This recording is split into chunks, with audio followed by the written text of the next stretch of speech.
Hi, I'm Jack Merrick-Thirlway and I'm here with Jess. Today we're going to create a curly blow dry using the smaller barrel on ANSWR's Heated Blow Dry tool. We need to make sure we're taking small sections. As we're using the smaller barrel, the hair is going to curl around a lot more, so we take smaller sections, making sure to fit all of the hair onto the barrel to get as much heat and as much penetration into the hair as possible. But I want as much volume in Jess's hair as possible. I also want the front section to sit away from the face. So I'm going to leave out this front small section, continue from the section behind with doing the bounce and curls, and then very final piece, we're going to do the fringe and bounce it back so it sits in, blends in, but we get the exact shape that we're looking for. So as you can see, we've got a small section here on Jess's hair. I'm going to start by taking the hair up to the ceiling. This way we get as much volume as possible. We get our brush right in at the root and do a twist. This gets our tension straight away.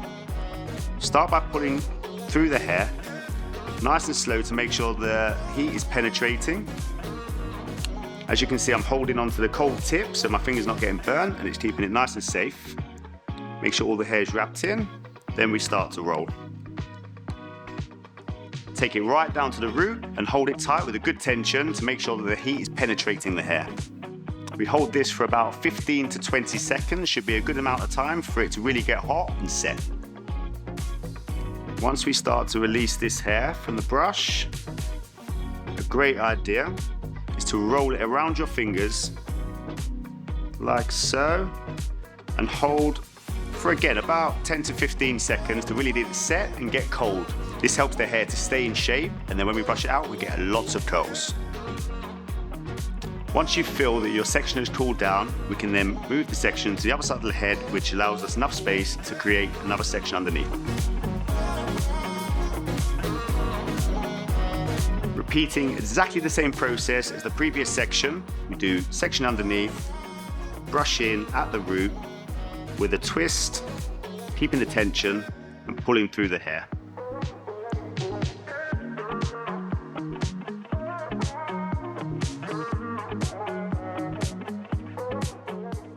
So the amount of sections we'll take on each part of the head really depends on the thickness of the hair. The thicker the hair, the smaller the sections, the more sections you'll need to take. The finer the hair, the slightly bigger sections you can take, which means you need less sections to complete that area. For Jess's hair, I'm using 3 sections, which gives me a good amount of hair per section, but keeping it fine enough that we're getting a lot of heat through each area. So now to repeat the process on this side of the head, I'm leaving out the fringe section as I did on the other side, so we can blend that in later. Taking small sections from the top of the head down to the top of the ear, creating the same curl, and then you'll see the finished result.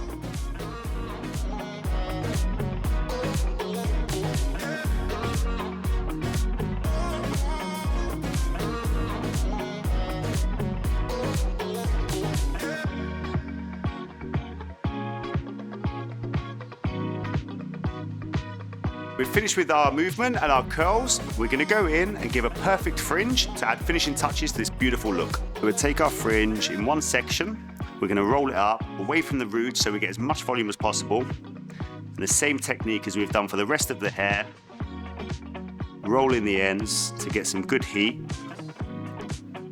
Really making sure you're getting the ends into that barrel. Do that a couple of times to make sure the heat's traveling through right to the tip,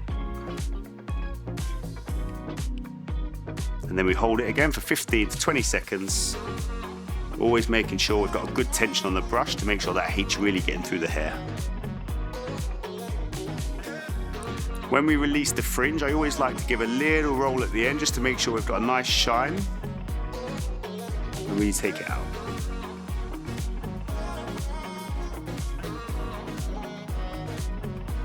Now we're finished with our styling, we're going to flip the head upside down, give a really good shake and release those curls.